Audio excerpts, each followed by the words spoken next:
নমস্কার সকলকে। আজকের রেসিপি বাঁধাকপির পরোটা। আমি এখানে হাফ পিস বাঁধাকপি নিয়ে কুচিয়ে নিয়েছি।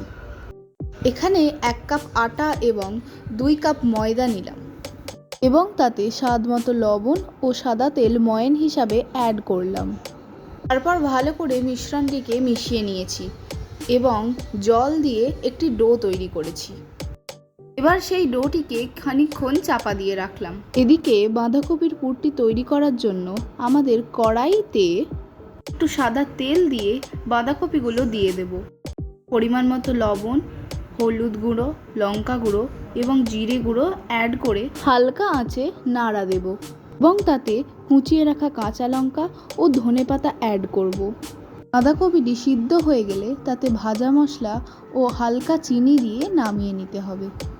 আগে থেকে করে রাখা ডোটি থেকে লেচি কেটে নিয়ে প্রথমে ছোট করে বেলে এবং তারপর মাঝে সুন্দর করে পুর দিয়ে চারিদিকটা ভালোভাবে মুড়ে নিতে হবে এবং খেয়াল রাখতে হবে মোড়ার সময় এর ভিতরে যেন কোনোভাবেই হাওয়া না ঢোকে।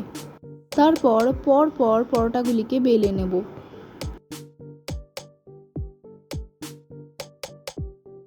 প্রথমে একটি তাওয়া বসিয়ে তারপর পরোটাটিকে দিয়ে এদিক ওদিক করে ভালো করে সেঁকে নেব।